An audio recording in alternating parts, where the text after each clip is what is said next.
The knock came at 10 minutes past 11, which was no hour to bring novelty to Nero Wolfe's front door.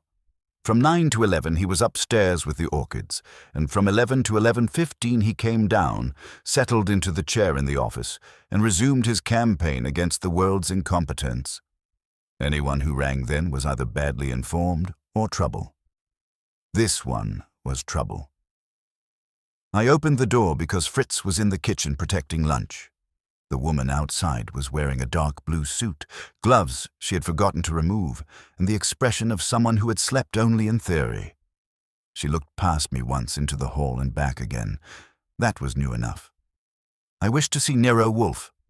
"At once." "Mr. Wolfe is occupied." "I know his schedule. He should be available shortly." That earned a second look.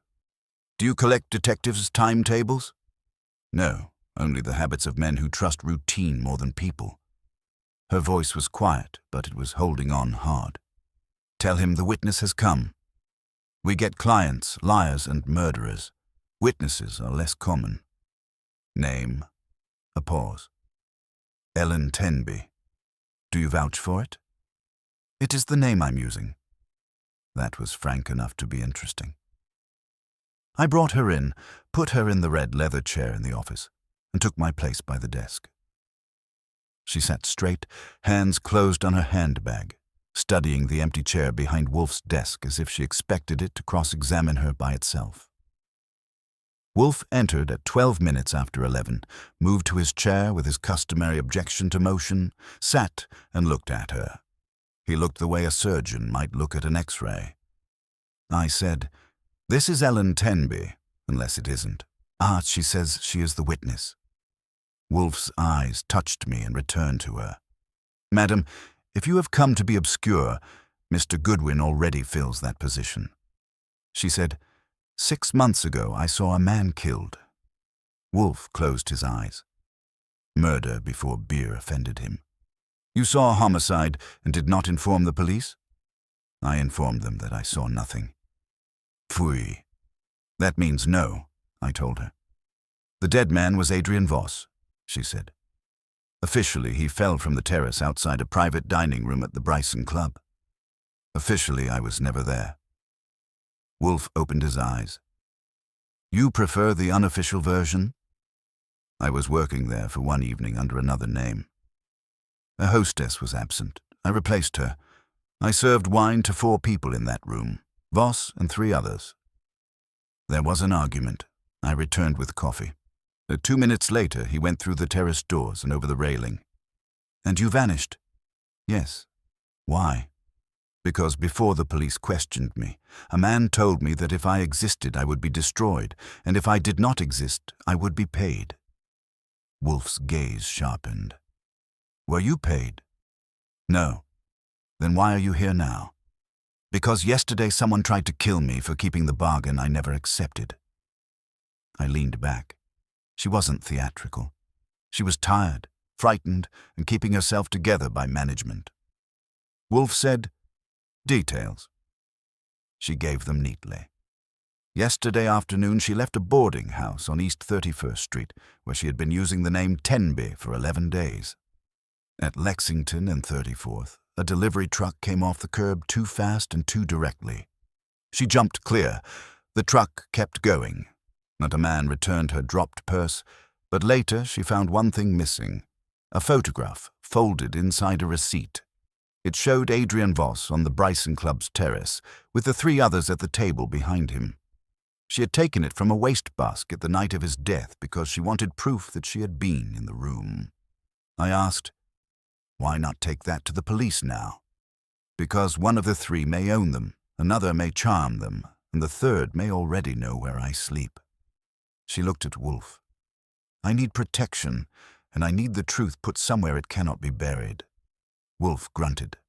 "Flattery from a frightened woman is untidy." "It is not flattery. It is selection." He pressed the bell for beer and then said, "You will go with Mr. Goodwin. He will take your history, names, dates, addresses, and whatever else you hope to withhold. Then I shall decide whether this nuisance deserves my attention." He looked at me. "Archie, If Miss Tenby ceases to exist between this office and the stoop, I shall be annoyed. I stood. I'll do what I can for your comfort. When I took her to the hall, the brown stone no longer felt interrupted. It felt marked. Out in the hall she paused once, not because she had changed her mind, but because the house had. People talk about Nero Wolfe's place as if it's just a brownstone with orchids and a cook, but when something enters it that doesn't belong, the walls notice. I had the same feeling you get when you realize a door you've always kept locked is standing open behind you. "Come on," I said. "Front room first, then we'll see what you've been not telling us." She gave a small nod and followed me into the front room, and I closed the door and motioned her to the chair by the window. She sat, but this time she didn't look around. She watched me. "All right," I said, taking out my notebook. "Let's start with the 3 people at the table with Adrian Voss. Names." She didn't hesitate. Leonard Brix, Sylvia Haddon, Marco Pell. I wrote them down. Occupations? Brix is an investor. Quiet, methodical, with a reputation for rescuing failing companies and then owning them entirely. Sylvia Haddon is a columnist. Society and politics. She writes about influence as if she owns it. Pell... She stopped a fraction too long. Pell deals in art. Private sales. Discreet clients. That's a polite way of saying he moves things without asking where they came from. Yes. Connections between them? They all knew Voss. Business, mostly. But not the same kind. Brix funded him once. Haddon wrote about him twice. Favorably both times. Pell... Again the pause. Pell had a disagreement with him. Recently. About what? I don't know. You were in the room. You heard the argument. I heard parts of it. Not enough to understand. That's not how it works, I said. You don't come here with half a story and expect Wolfe to do the rest out of charity. Her hands tightened on the bag again. They were careful. They spoke around things. But there was one word that came up more than once. Which was? Ledger. That got a check mark in my head. All right, walk me through it from the start. You enter, you serve wine, you listen. I entered at 8:20. They were already seated. Voss was standing by the terraced doors. He was angry, but controlled. Brix was calm. Haddon was watching. Pell was restless. Restless how? He kept touching the table, the glass, the napkin, the edge, as if he needed to keep confirming something was there. Go on. I poured wine. No one thanked me. Voss said, "You should have destroyed it." Brix said, "I don't destroy assets." Haddon said, "Gentlemen, please." But she didn't mean it. Pell said, "It's not an asset if it ruins us." And the ledger? Voss said, "It names all of you." Brix said, "It is incomplete." Pell said, "It is enough." Haddon didn't say anything then. And then, I left to get coffee. When I came back, the doors to the terrace were open. The chair Voss had been near was empty. Brix was standing, Pell was at the table. Haddon was by the door. Anyone shouting? No, that was the strange part. It was quiet. It was too quiet. And none of them told you to leave? They ignored me. I put down the tray. Then someone downstairs called for service, and I went. When I came back again, the room was empty. And later you heard Voss had fallen. Yes. I closed the notebook halfway. All right, now let's talk about the photograph. She nodded slowly. I found it in the wastebasket in the corridor outside the room. It must have been taken earlier that evening. It showed the 4 of them at the table, with Voss standing. The terrace doors were closed in the picture. Who took it? I don't know. Who threw it away? I don't know. Convenient. I took it because it proved I'd been there, because I thought I might need that. And now someone else thought you had it and decided to collect. Yes. Except they didn't take it yesterday. They took it before you noticed. She blinked. What? You said the man returned your purse. That means he had it. Long enough to remove the photograph and put the rest back. Which means the truck wasn't to kill you, it was to distract you. She went still. Then why try to kill me at all? Because now they know you're nervous enough to go somewhere you think is safe, I said. Like here. We both looked at the door at the same time. Nothing moved. The house kept its secrets. I finished closing the notebook. All right. Addresses. Every place you've stayed in the last 6 months. Every name you've used. Every person who might have noticed you more than they should have. She started listing them. I wrote, boarding houses, short-term rooms, one apartment sublet for 3 weeks under the name Clara Dean. No steady job, and cash when she could get it, invisible when she couldn't. When she finished, I snapped the notebook shut. You've been good at not existing. I tried. And now someone's telling you that wasn't good enough. Yes. I stood. Stay here. Don't answer the door. Don't open a window, and don't decide you'd rather be somewhere else. That last one is important. Where are you going? To tell Wolfe that your ghost has a ledger, 3 names, and a photograph that just walked away. When I got back to the office, Wolfe had his eyes closed again, but not for comfort, for thinking. He opened them when I entered. Well, I gave it to him clean. Names, roles, the argument, the ledger, the photograph, the truck, the purse. When I finished, he grunted. A witness who denies her own existence is already an irritation, he said. A ledger that exists and does not exist is worse, and 3 people who prefer both conditions are intolerable. You're taking it? He shifted slightly, which for Wolfe was a commitment. Yes, because they have intruded upon my house without entering it. That is impertinence. Where do we start? With the Bryson Club, he said, and with Mr. Saul Panzer. If our enemies have already reached into Mr. Goodwin's pocket once, I prefer to know how long their arms are. I nodded. And the girl? She remains, Wolfe said, until I decide whether she is bait or liability, possibly both. As I turned to go, he added, Archie, tell Fritz we shall dine at the usual hour. Disorder must not extend to the table. Right, I said. We wouldn't want the end of civilization to interfere with lunch. I went back to the front room and found her exactly where I had left her, which was encouraging in a modest way. People who stay put when told are either sensible or exhausted. She looked up when I came in. Well, she said. He's taking it, I told her, which means you've officially complicated his day and mine. Congratulations. She didn't smile. What happens now? Now you stay where you are and try not to vanish again.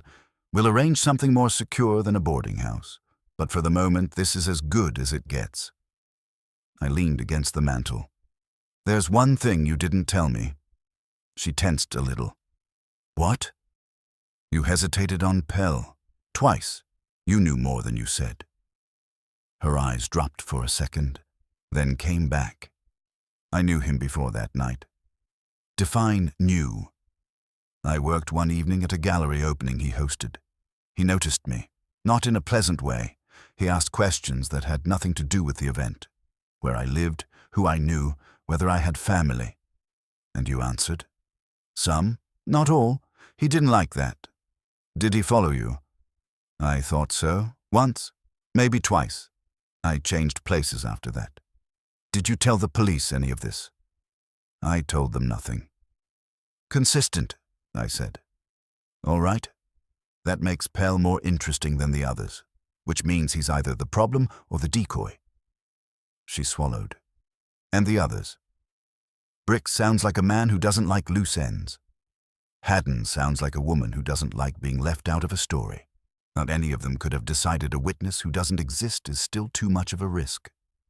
And Wolfe can find out which. He can find out more than they want him to. That's usually enough. I left her there again and went to the kitchen. Fritz was conducting a delicate negotiation with a source and didn't appreciate interruption, but I told him what Wolfe had said about lunch, which improved his mood. Mr. Wolfe will not be pleased if his schedule is disturbed, Fritz said. Mr. Wolfe is already not pleased, I told him. We're just trying to keep it from spreading. I went back through the hall and out to the street. The air had that New York mix of noise and indifference, which is usually comforting. Today it felt like camouflage. I took a slow look up and down the block before heading toward the corner. No truck, no obvious watchers, and that didn't mean much. I found a phone booth and called Saul Panzer. He answered on the second ring. Yeah? It's me. Wolfe wants you. Now? Now. What's the flavor?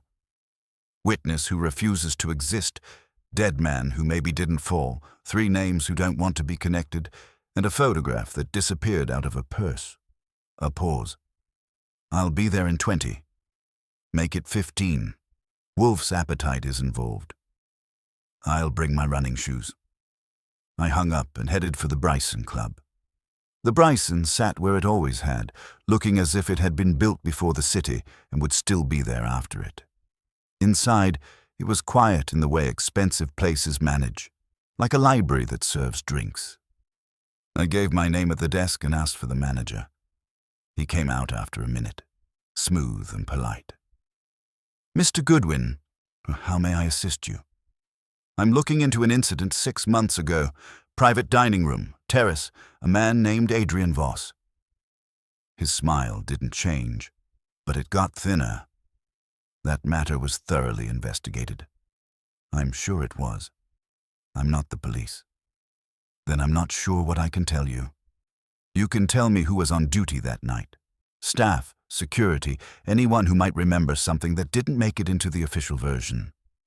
I'm afraid our policy is to protect your clients, I finished for him. I understand. I'm not asking for your clients. I'm asking for your employees. Or do you protect them from remembering too? That got me a small shift. 1 moment, he said. He left and came back with a list that had been edited down to the bones. Names, positions, nothing more. I took it. Thank you, I said. One more thing. Do you have any record of photographs taken that evening? Staff or otherwise? No. None at all? No. Interesting, I said, because someone took one, and someone threw it away, and someone else decided it mattered enough to steal later. He didn't answer that. He didn't have to. I left and headed back. Saul was already in the office when I got there, standing by Wolfe's desk like he owned the spot for the moment. Wolfe was in his chair, looking at him as if measuring him for a job he might or might not want to pay for. Archie, Wolfe said, report. I gave him the Bryson's version of cooperation, which was to say none. Then I handed him the list of staff names. Mr. Panzer, Wolfe said, you will begin with these. Quietly. I want to know who was present in that room, who entered it, who left it, and who might have lingered in corridors with wastebaskets. Saul nodded. And the 3 names? They will wait, Wolfe said. If they are as cautious as they appear, a direct approach would alert them. I prefer to observe them before they observe me. Saul glanced at me. And the witness? In the front room, I said. Still existing. For now, Wolfe added. Mr. Goodwin, you will remain near her. If our adversaries have already reached into your pocket, they may attempt a second intrusion. I do not enjoy repetition. Neither do I said. I went back to the front room again, and this time when I opened the door, she wasn't in the chair. For half a second, the house held its breath. Then I saw her by the window, standing still, looking down at the street. What is it? I said. She didn't turn. There's a man across the street, she said. He's been there since you left. He's pretending to read a newspaper. I moved up beside her and took a look without making a show of it. She was right, and he wasn't reading. I didn't stare. That's the first rule when someone else is doing it badly. I let my eyes slide past him once, twice, and then I stepped back from the window. Stay where you are, I told her, And don't give him a performance. What will you do? Introduce myself if he insists. I went out to the hall and into the office. Wolfe and Saul both looked up. Wolfe didn't like interruptions unless they were his. There is a man across the street, I said. Watching the house. Newspaper as camouflage. Poorly. Wolfe's lips tightened. Describe him. Medium height, grey coat, hat he doesn't believe in. None at a newspaper he hasn't turned a page on in 5 minutes. Saul was already moving. I'll take a look. No, Wolfe said. Mr. Panzer, you will not be seen leaving this house immediately after such a report. That would be inelegant. Saul stopped.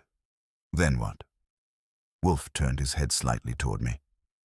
Archie, you will go out, cross the street and purchase a newspaper from that gentleman. If he refuses, you will insist with courtesy.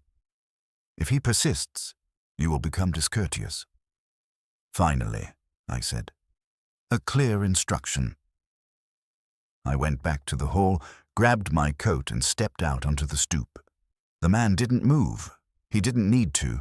He thought he had the better position. I crossed the street at an angle, giving him time to decide whether to walk or stand. He chose to stand, which was mistake number 1. Morning, I said, and stopping just close enough. You mind if I take a look at that? He blinked. What? The paper. You've been enjoying it so much, I thought I'd see what I've been missing. It's mine. I don't doubt it. I'm offering to borrow, not adopt. He shifted his weight. I'm waiting for someone. Then you won't miss it for a minute. I said no. That was mistake number 2. I reached out, took the edge of the paper, and pulled. He held on for a second, then let go. The paper came free. I glanced at it. Yesterday's edition. You read fast, I said. He didn't answer. His eyes flicked past me toward the house and back. That was mistake number 3. Who are you waiting for? I asked. None of your business. That depends on whether you're making it mine. I'm not doing anything. You're standing across the street from my employer's house pretending to read yesterday's news. That qualifies as doing something. He took a step back. Look, mister, I don't want trouble. Then you picked the wrong sidewalk. He hesitated, then turned as if to leave. I let him take 2 steps, then said, if you're working for Pell, you should ask for a raise. He deserves better. He stopped. That was all I needed. He turned back slowly. I don't know what you're talking about. Of course you don't. That's why you're here. To learn. I'm not. Reading, I finished for him. We established that. He swallowed. I'm just waiting. For instructions? For a friend. Name? He shook his head. I'm leaving. That's a good idea, I said. But if you come back, bring today's paper. It will improve your act. He went. Not fast, but not slow either. He didn't look back. I watched him until he turned the corner. Then I went back inside.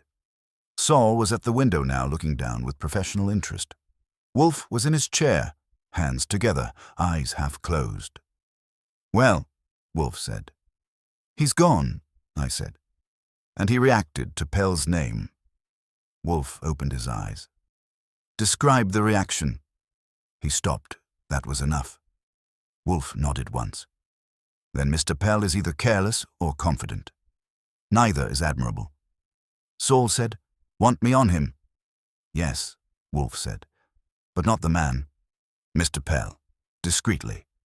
I want his movements, his associates, and his anxieties. Saul nodded and moved toward the door. Saul, I said. He might already know we're interested. Saul gave me a thin smile. Then I'll be interesting back. He left. I went back to the front room. She had moved away from the window and was standing by the chair again. He's gone? She asked. For now. You spoke to him? Yes. What did he say? Very little. What he didn't say was more useful. She sat down slowly. Then it started. It started 6 months ago, I said. We're just catching up. She looked at me. Do you think it was Pell? I think Pell has hired someone who doesn't read, I said. That's a start. And the others, they'll have their turns. She was quiet for a moment. Then she said, if they're watching the house, they know I'm here. Probably. Then I'm not safe. No, I said. You're not. No, but you're safer here than anywhere else you've been. That's not comforting. It's not meant to be. It's meant to be accurate. I went back to the office again. Wolfe hadn't moved, but the room felt tighter, as if the case had taken a seat of its own. Mr. Goodwin, he said, we are no longer dealing with a theoretical intrusion. It has manifested. Yes, I said. And it knows where we live. Wolfe's eyes narrowed. Everything knows where we live. The question is, who believes they may enter without invitation? And the answer? He leaned back slightly. We shall extend an invitation, carefully worded, precisely timed, and impossible to ignore. To whom? To all three, Wolfe said. Mr. Briggs, Miss Haddon, and Mr. Pell. If they are involved, they will come to control the narrative. If they are not, they will come to protect themselves from it. And if they refuse, Wolfe's mouth curved just enough, then they will confirm my suspicion that they have something to fear. I nodded. You want me to draft the invitations? Yes, he said. In my name, with sufficient courtesy to mask the insult. I moved to the desk and took out paper. As I started writing, I could feel the shape of it forming. 3 people, 1 room, and Wolfe in his chair, pulling the threads tight. Behind me, Wolfe said, almost to himself, a witness who refuses to exist is a contradiction. I do not tolerate contradictions. I didn't turn. Good, I said, because we've got 3 of them coming over for lunch. I finished the letters with Wolfe dictating from his chair, each phrase weighed as if it were currency. He didn't insult them directly, but he preferred to let the implication do the work. Mr. Leonard Briggs, he said, you are invited to attend a private consultation at my office at 3 o'clock tomorrow afternoon. The matter concerns a prior association of mutual interest. Your presence is requested and expected. He paused. Not demanded. Requested. It suggests they still have a choice. They don't, I said. Of course not, Wolfe murmured, but they need not know that yet. The letters to Haddon and Pell followed, each adjusted just enough to strike a different nerve. Haddon's included a line about clarification of public narrative. Pell's referred to verification of provenance. Wolfe knew how to speak to people in their own dialects. When I finished, he nodded. Send them by messenger, not post. I want them received, some not delayed. I took the envelopes and headed out again. The street looked ordinary, which meant nothing had changed except that now I knew it could. I found a reliable messenger service 2 blocks over, paid for immediate delivery, and watched the envelopes disappear into a leather satchel. On the way back, I took a longer route. No sign of the man with the newspaper, no truck, no obvious tail. That didn't reassure me. It just meant whoever was watching had learned something. When I returned, Saul hadn't come back yet, but Wolfe was in the office with his eyes closed, not asleep, just building something in his head. I didn't disturb him. I went to the front room. She was sitting where I'd left her, but her posture had changed. Less rigid, not relaxed, but adjusted. We've invited your friends, I said. Ah, they're not my friends. Wolfe disagrees. He thinks they're about to become very intimate. When? Tomorrow, 3 o'clock. Her hands tightened again. That's too soon. That's the point. Gives them less time to agree on a story. They already have one. Maybe. But stories crack when you press them from the right angles. And Wolfe knows the angles. He's been known to find them. She looked at me steadily. And you? I find the people who are standing at those angles pretending not to be. She almost smiled at that, but it didn't quite make it. There was a knock at the door, sharp and quick, not the doorbell. The door. I went to the hall and opened it. Saul stood there, and he wasn't smiling. I found Pell, he said. And? He's nervous. That's not unusual. What's unusual is why. Which is? He's already been visited. No, this morning, by someone who asked about a photograph. I felt something shift into place. Description. Tall, thin, clean face, no expression. Not the guy across the street. Did Pell answer?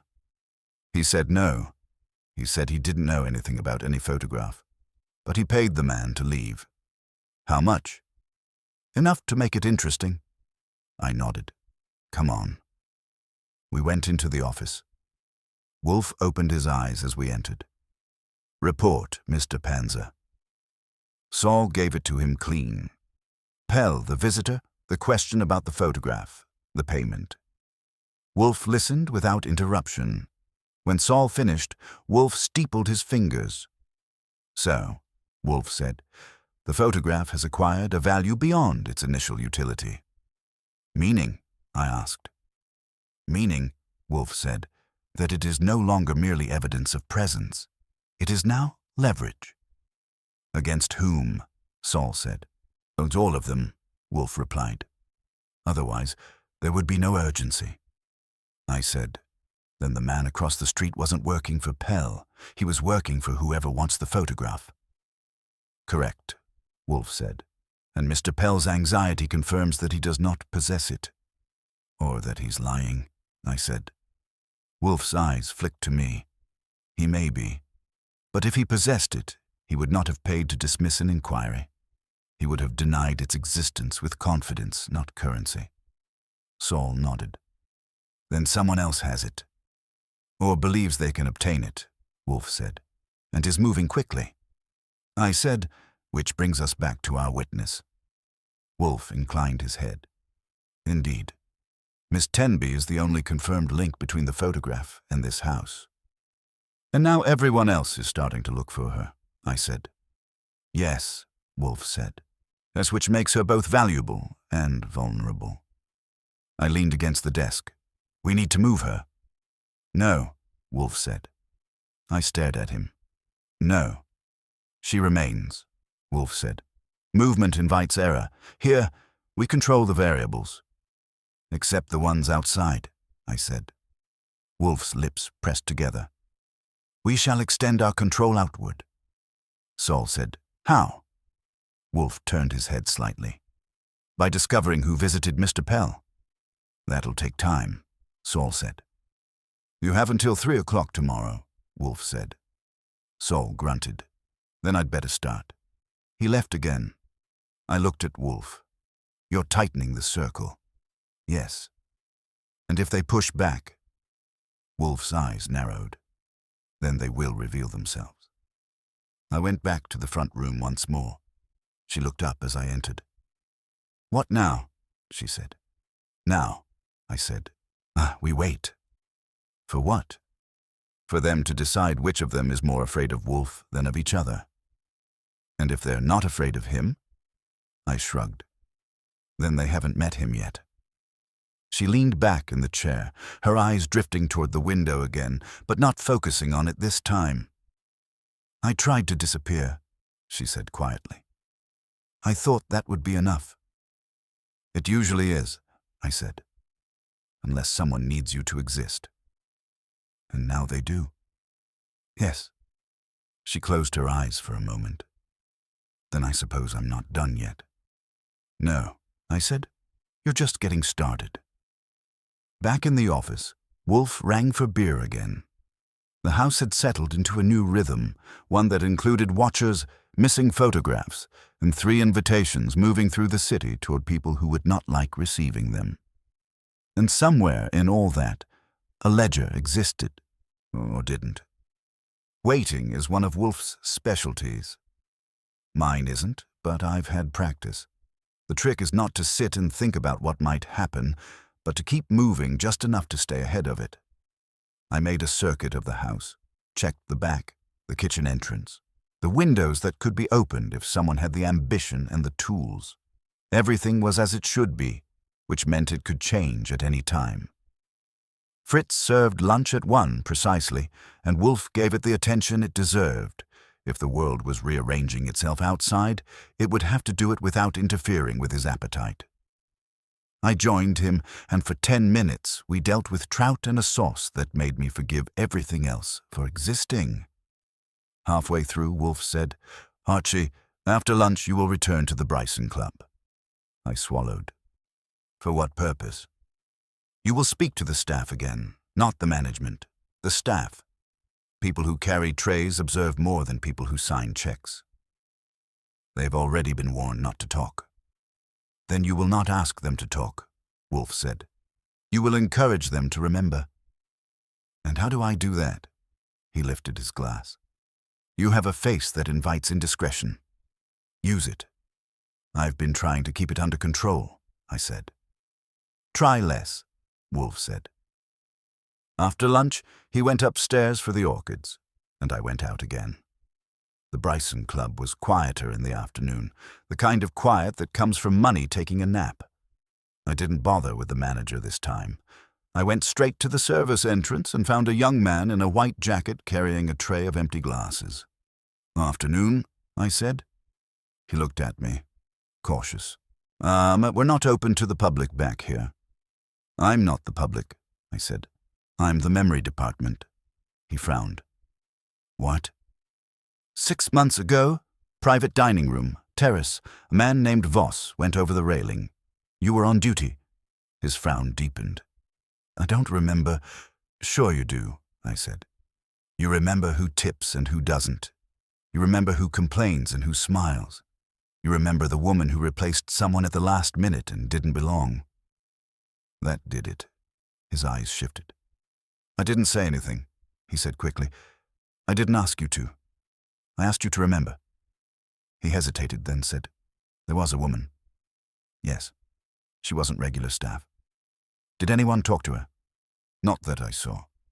"Did anyone follow her?" I don't know." "Did anyone take a photograph?" He blinked. "A photograph?" "Yes." "No, not in the room. That's not allowed." "Outside the room?" he thought. "There was a man in the corridor earlier. He had a camera. Said he was taking pictures of the interior for some magazine."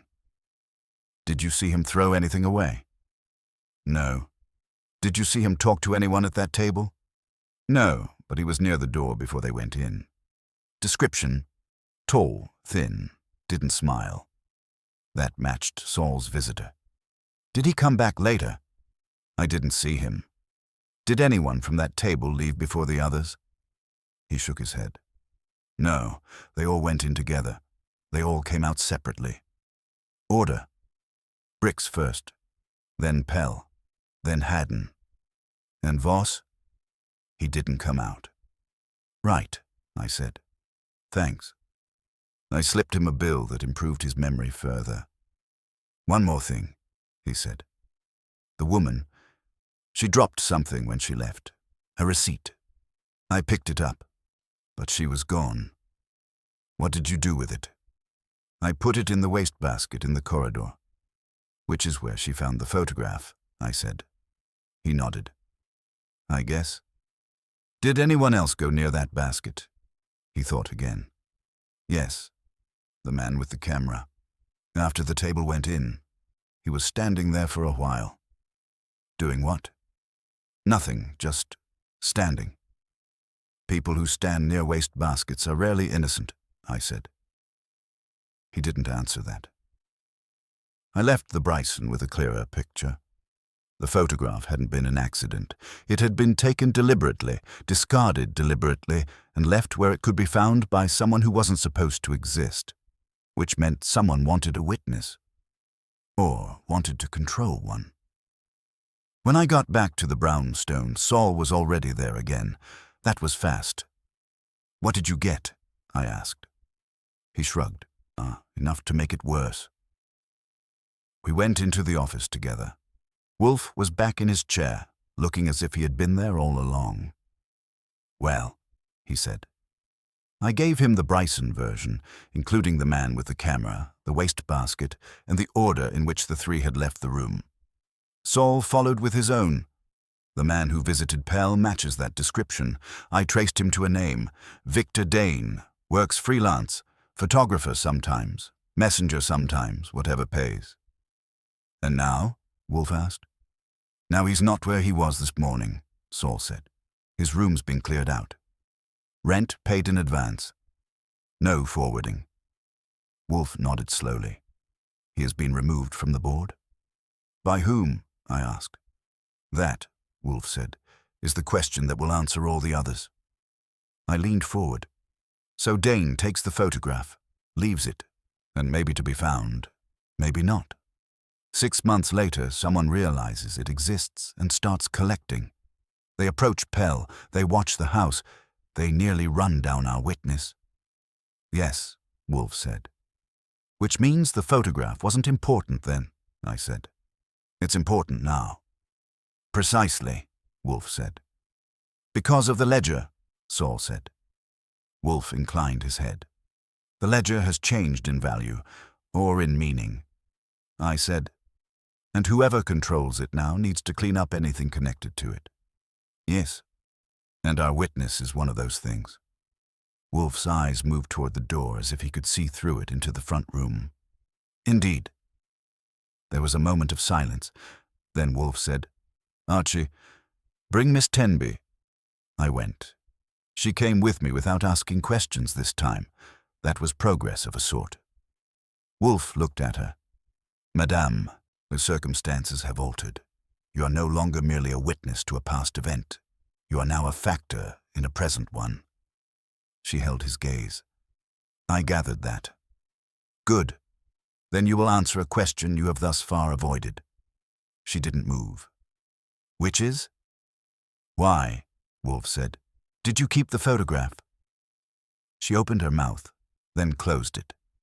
"Because," Wolfe continued, "it was not merely proof of your presence. It was proof of something else.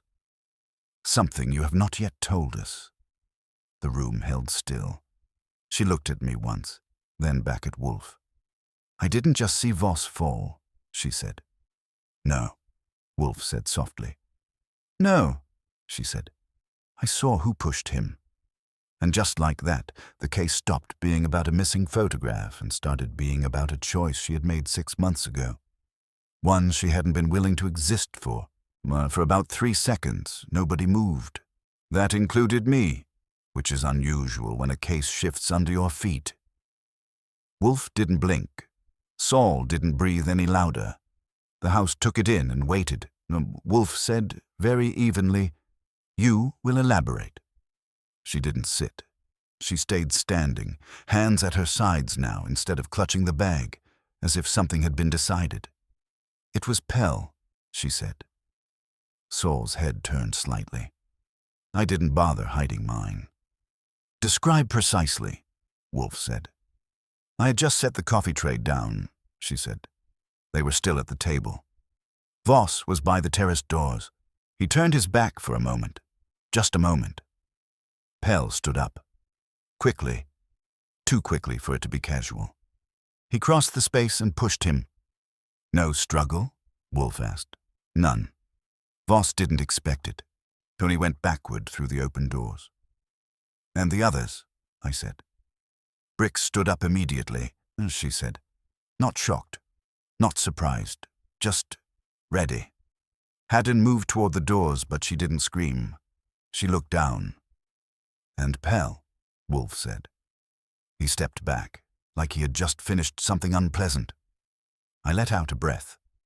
"And you didn't tell anyone?" "No," she said, "because Pell turned and he saw me." That hung there. "And?" Wolfe prompted. "He didn't panic. He looked at me and he said, 'You weren't here.'" "Ah," Wolfe murmured. And then Brick said, "She wasn't," and Haddon said nothing. "So they agreed," I said. "Yes." "And you agreed too," I said. She met my eyes. I left. Because you were afraid, I said. Yes. Or because you understood what they were offering. She didn't answer that. Wolfe said, Madame, fear explains silence. It does not explain concealment of a murder. There was more. She hesitated again, but this time it broke faster. Pell came to me later. The next day, he found where I was staying. How? I said. I don't know. But he did. He told me that if I spoke, I would not live to regret it, and if I did not speak, I would be compensated. And you refused the compensation? Wolfe said. Yes. Why? She looked at him, steady now. Because it wasn't about money. Then what was it about? She took a breath. The ledger. There it was again, sitting in the middle of the room like it had always been there. Wolfe's eyes narrowed. You will explain. I didn't understand it at the time, she said. But when they argued, I realized it wasn't just a record. It was leverage, names, transactions, things that could destroy them. And Voss had it, I said. Yes. And now? Wolfe asked.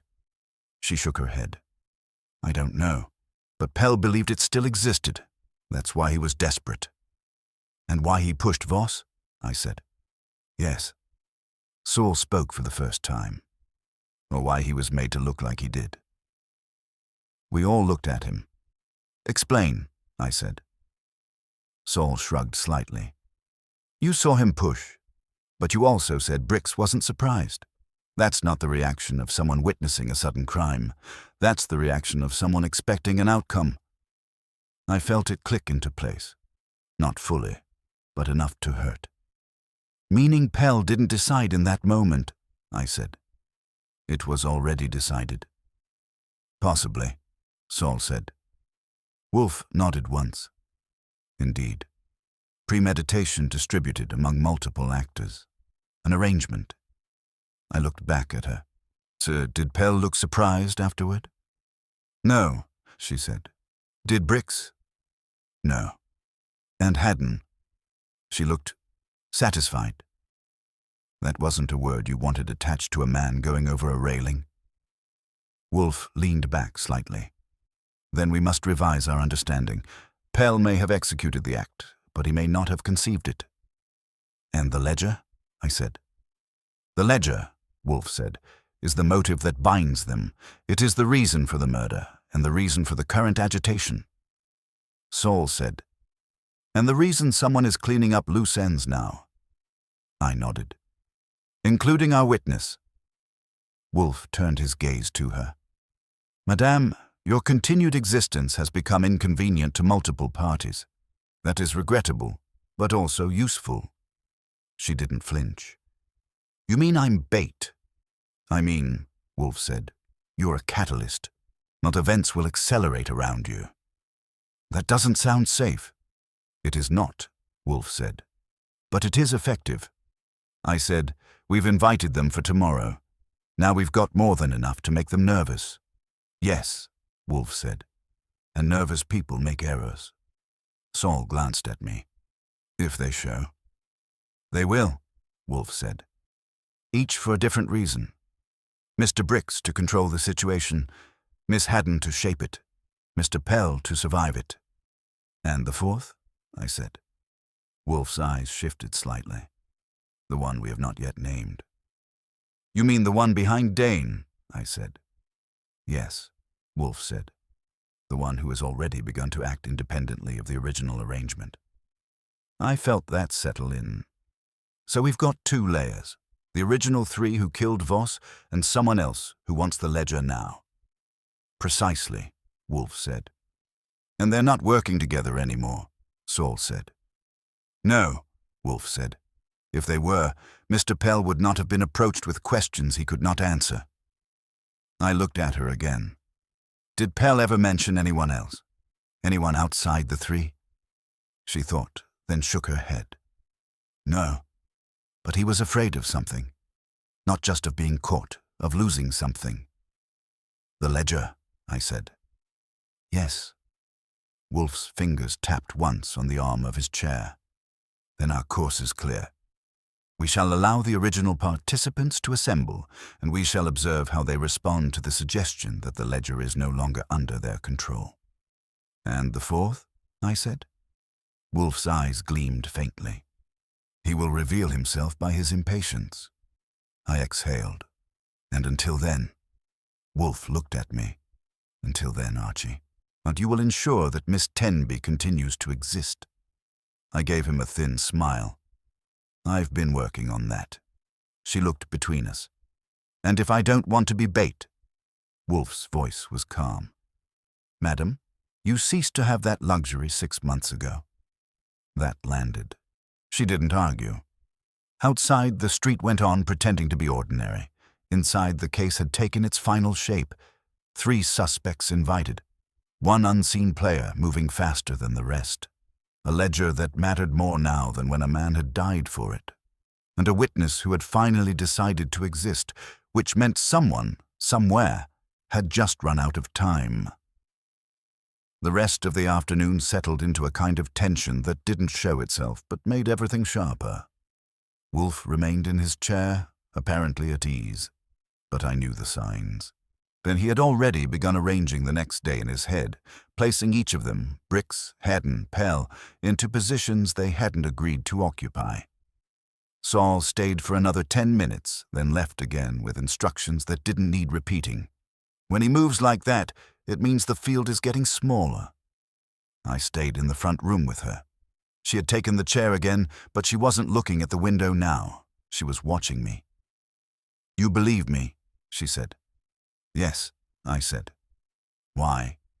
Because you waited too long to say it. People who lie about murder usually hurry. She nodded slowly. And Wolfe? He believes what fits, I said. And what you said fits better than anything else we've got. That's not comforting either. No, I said. But it's still useful. She leaned back. What happens if they come tomorrow? They will. And if they don't? Then Wolfe will be offended, I said. And when Wolfe is offended, people get rearranged.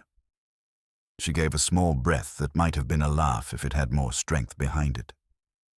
And this 4th person, she said. The one you haven't named. He's the one I don't like, I said. Why? Because he's the only one who's acted recently. The others are reacting. He's moving. And you think he has the ledger? I think he wants it, I said. Which is almost the same thing. And the photograph? He either has it or knows who did. She was quiet for a moment. Then why hasn't he come here himself? Because he doesn't need to, I said. Yet. That hung there. Around 4, Wolfe rang for me. I left her and went into the office. Wolfe was exactly where I'd left him, which is to say, in command. Archie, he said, we must refine our position. I was hoping you'd say that, I told him, because right now we're sitting in a house that's already been noticed. Indeed, Wolfe said, which is why we must convert that notice into advantage. How? By ensuring that each of our adversaries believes he's the only one being addressed. I blinked. That's neat. How do we manage it? Wolfe steepled his fingers. Mr. Bricks will be told that the ledger is incomplete. Miss Haddon will be told that the narrative is about to be altered. Mr. Pell will be told that he is no longer in control of the consequences of his act. And the 4th? I said. Wolfe's eyes narrowed slightly. The 4th will be told nothing. He will infer everything. That's a gamble, I said. Of course, Wolfe said. But one weighted in our favor. Because he has already shown impatience, Wolfe said. He has acted prematurely. Such men do not tolerate uncertainty. I nodded slowly. So tomorrow's not just about getting answers. It's about provoking him. Yes? And what if he decides not to be provoked? Wolfe's mouth moved just enough. Then he is not the man we are dealing with. I went back to the front room again. She looked up as I entered, and this time there was something different in her expression. Not just fear, anticipation. "He's planning something," she said. "He always is," I told her. "Am I part of it?" "Yes." She didn't flinch this time. "Good." That surprised me. "Good. I've been running for 6 months," she said. "I'm tired of it." "That's honest," I said. "Also dangerous." "I know." We sat there for a while, without talking. The light outside shifted toward evening, and the house adjusted with it. Fritz moved somewhere in the kitchen, preparing for dinner as if nothing had changed, which in its own way was the strongest statement in the building. At 6, Saul called. I took it in the office. "Yeah," I said. "I found Dane," Saul said. I straightened. "Where?" "Or what's left of him." That landed. "Details," I said. "River," Saul said. "Not far from where he was staying. No wallet, no camera, no anything useful. But it's him. Time of death? Recent, within hours." I exhaled slowly. So our fourth man cleans up his own questions. "Looks that way." "Anything else?" "Yeah," Saul said. Before he disappeared, Dane made a call. I traced it. To who? Public phone. None, but the person he called stayed on long enough to say one thing. "What?" Saul paused. He said, "It's not with Pell, it's with the girl." I closed my eyes for a second. "Then we're out of time." "Yeah," Saul said. "You are." I hung up and turned. Wolfe was watching me. "Well," he said. "Dane's dead," I said. "And whoever he was working for thinks the photograph is here." Wolfe didn't move, but something in the room tightened another notch. "Then," he said, "we shall receive a visitor." "Tonight?" I said. "Possibly," Wolfe said. "Certainly soon." I nodded. "I'll stay with her." "Do so," Wolfe said. "And Archie?" "Yes?" "Do not permit her to disappear again." "I won't," I said. I went back to the front room one more time. She looked at me, and she knew. "What is it?" she said. "They're coming," I said. "Which one?" I shook my head. "Ah, the one we haven't met yet." She stood up slowly. "Then I suppose," she said, "this is where I stop pretending." "Yeah," I said. "This is where you start existing." We didn't have to wait long. At 7:15, the doorbell rang. Not a knock this time. Clean, deliberate, as if whoever was on the other side preferred introductions to improvisation. I was already in the hall when it sounded. She stood just behind me, close enough that I could feel the decision in her, not the fear. That had shifted too. "Stay here," I said. "No," she said quietly. "I stay." I gave her a look, measured it, and decided not to argue. Some decisions had already been made before we got involved. I opened the door. The man on the stoop was tall as advertised. Thin, composed, dressed without error. No hat this time, and his face was exactly what Saul had said. Clean, no expression wasted. "Good evening," he said. "Depends," I told him. "Who are you?" "My name is Charles Rayner." "Never heard of you." "That is intentional." "Most things are," I said. "What do you want?" "I believe you have something that belongs to me." "That's a wide field," I said. "You'll have to narrow it." "A photograph," he said. "Taken 6 months ago at the Bryson Club." I leaned against the door frame. "You've been busy." "I prefer efficient," he said. "And you've been talking to the wrong people," I said. "Pell didn't have it." "I'm aware," he said. "He was cooperative in his denial." "Meaning you paid him a visit?" "Yes." "And Dane?" "A flicker. So small you could miss it if you blinked." I didn't. "An unfortunate necessity," he said. "Yeah," I said, so he probably thought the same thing. Rayner's eyes moved past me, just once, into the hall. He saw her. "Miss Tenby," he said. She stepped forward beside me. You know me. I know of you, he said. You have been difficult to locate. I tried, she said. Yes, he said, but not well enough. I said, you're not coming in. I believe I am, he said. On what basis? On the basis that what I want is already inside. That's not a basis, I said. That's a hope. Behind me, Wolfe's voice came from the office, calm and unhurried. Archie, invite our guest to enter. I didn't move for a second. Then I stepped aside. After you, I said. Rayner entered as if he owned the space already, which was mistake number 1 for the evening. We went into the office. Wolfe was in his chair, hands together, and eyes fixed on the man as if he had been expecting this precise arrangement all along. Mr. Rayner, Wolfe said, you are punctual. Rayner inclined his head slightly. Mr. Wolfe, you have come for a photograph, Wolfe said. You will leave with less. Rayner allowed himself a small smile. I doubt that. Doubt is a useful beginning, Wolfe said. It permits correction. Rayner's gaze shifted to her. Miss Tenby, I will make this simple. You have something that does not belong to you. You will return it. She didn't move. No.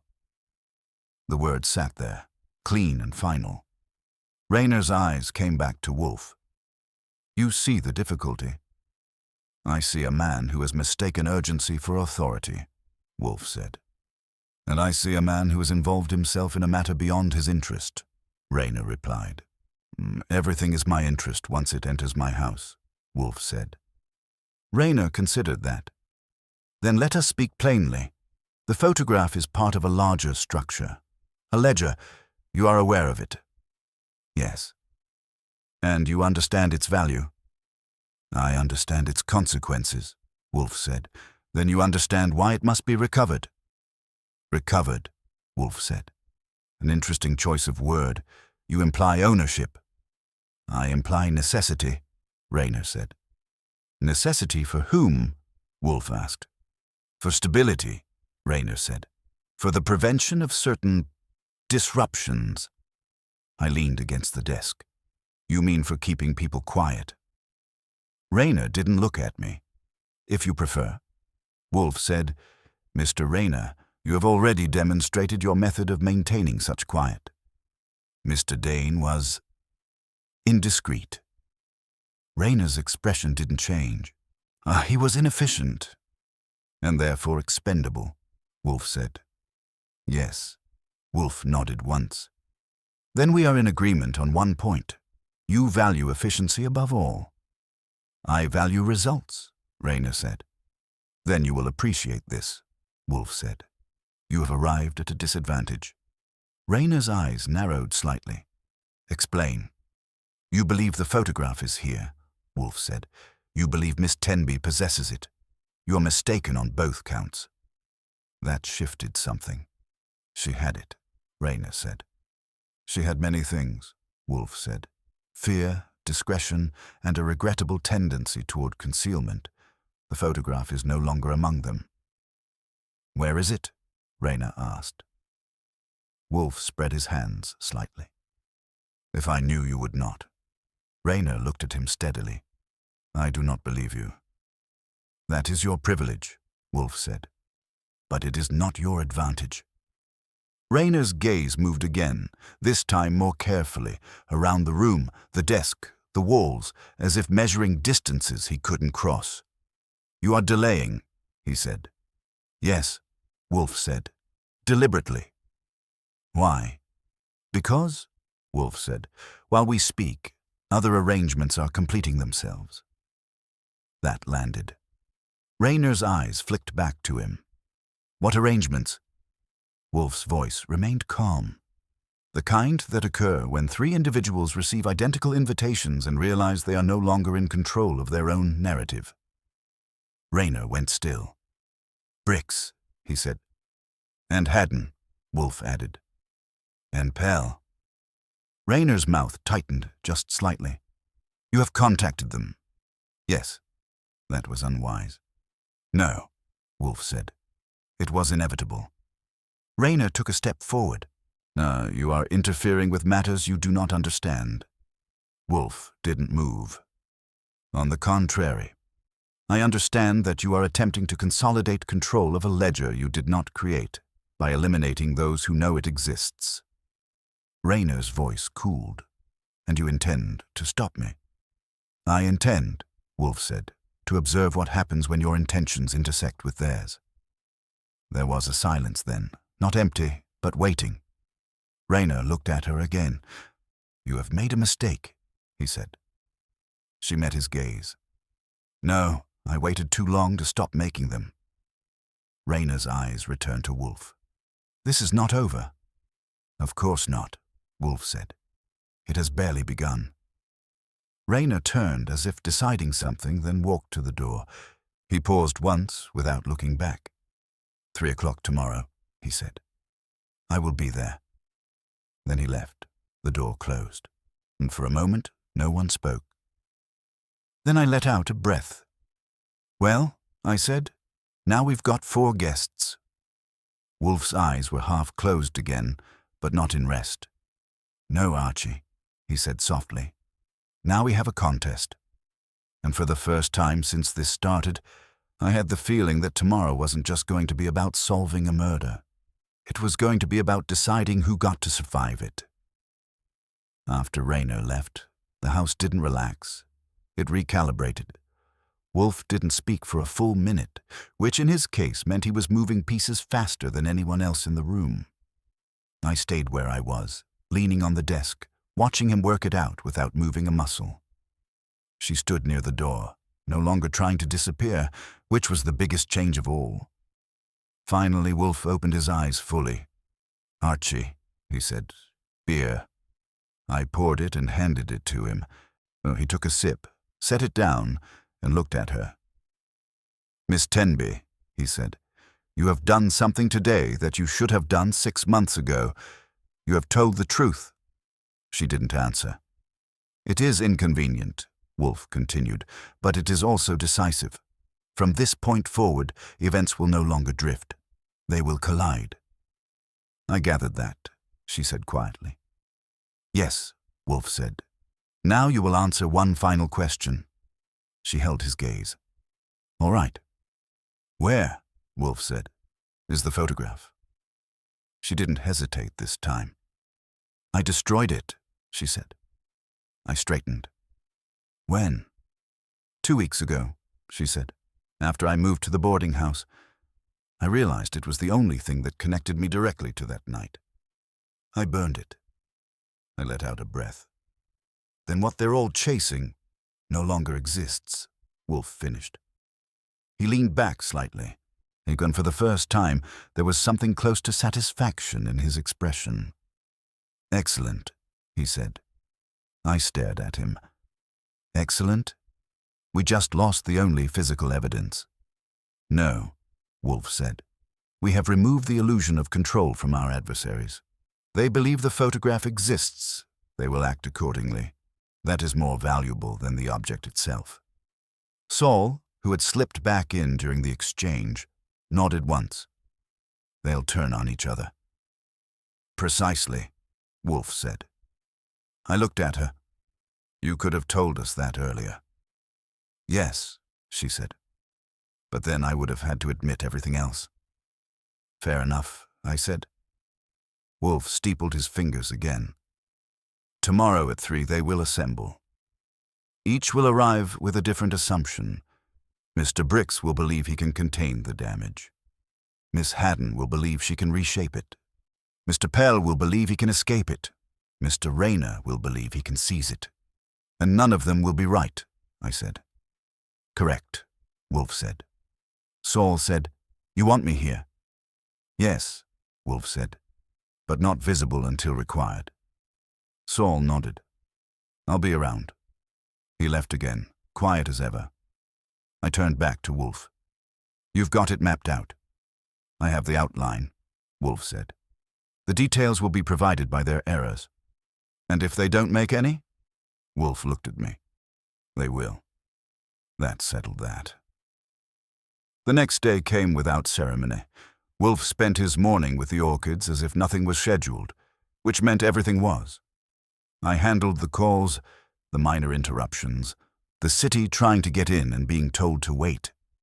At 2:30, I checked the front room. She was there, composed now in a way she hadn't been before.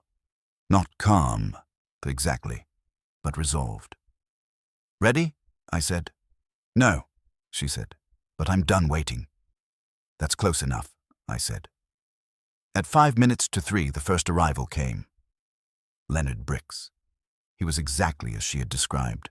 Controlled, contained, dressed like a man who expected his decisions to hold. He gave me his name as if it were a credential and stepped inside without waiting for permission. "Mr. Wolfe is expecting me," he said. "He expects a lot of people today," I told him. "You're just first." He didn't react to that. He went into the office and took the chair I indicated, sitting with the patience of someone who believed time belonged to him. At 3:02, Sylvia Haddon arrived. She carried herself like a headline. Composed, alert, already framing the room as if it were something she might write about later. Her eyes took in everything in one sweep. "Mr. Goodwin," she said, "I assume this is about Voss." "That depends on what you assume," I said. She smiled slightly and went in. At 3:03, Marco Pell came. He was the only one who looked like he'd rather be somewhere else. His eyes moved too much, his hands not enough. He gave his name quickly, as if it might change if he didn't. "Inside," I said. He went. At exactly 3, Charles Rayner returned. No hesitation this time. No pretense. He entered, saw me, and said nothing. He didn't need to. "All accounted for," I said. "Not quite," he replied. "Close enough." We went into the office together. Wolfe was in his chair, immovable, inevitable. 4 people sat before him, each carrying a different version of the same past. And none of them knew the photograph was gone. Wolfe looked at them one by one, letting the silence do the first part of the work. Then he spoke. "Ladies and gentlemen," he said, "6 months ago, a man named Adrian Voss fell from a terrace. Officially, it was an accident. Unofficially, it was not." No one interrupted. "Each of you," Wolfe continued, "has a relationship to that event. Each of you has benefited from its ambiguity. That condition is no longer sustainable." Brix leaned forward slightly. "Mr. Wolfe, I fail to see—" "You fail at many things," Wolfe said calmly. "This will not be among them." That stopped him. Haddon's eyes sharpened. Pell shifted. Rayner watched. Wolfe went on. "There exists, or is believed to exist, a ledger. It contains information of sufficient sensitivity to compromise each of you. Mr. Voss possessed it. Now he does not." "And you do," Rayner said. "No," Wolfe said, "but I possess something more valuable. Certainty." "Of what?" Haddon asked. "Of who killed Adrian Voss," Wolfe said. That landed. Pell went pale. Brix went still. Haddon leaned in. Rayner didn't move at all. Wolfe's voice remained even. "Mr. Pell pushed him." Pell opened his mouth. "You will not interrupt," Wolfe said. "You acted, but you did not act alone. Mr. Brix anticipated it. Miss Haddon accepted it. Together, you constructed a moment and called it accident." Silence. Wolfe continued. "For 6 months, you have maintained that fiction. Now another party has attempted to exploit it. Mr. Rayner." All eyes shifted. Rayner didn't flinch. "You are making assumptions." "No," Wolfe said. "I'm eliminating them. You employed Mr. Dane to locate a photograph. When he failed to control the situation, you removed him." "That is not proven," Rayner said. "It is not necessary to prove it," Wolfe said. "It is sufficient that you believe I can." That was the key, and it turned. Wolfe leaned forward slightly. "The photograph does not exist. The ledger may or may not. But the truth exists, and it is now in a room with 5 people who cannot all leave with it intact. No one spoke. Wolfe's eyes moved across them. You have 2 choices. You may continue as you have, in which case I will deliver my conclusions to the appropriate authorities, along with sufficient corroboration to ensure your mutual destruction, or you may agree to a different arrangement. What arrangement? Brix said quietly. Disclosure, Wolfe said. Controlled, directed, and limited.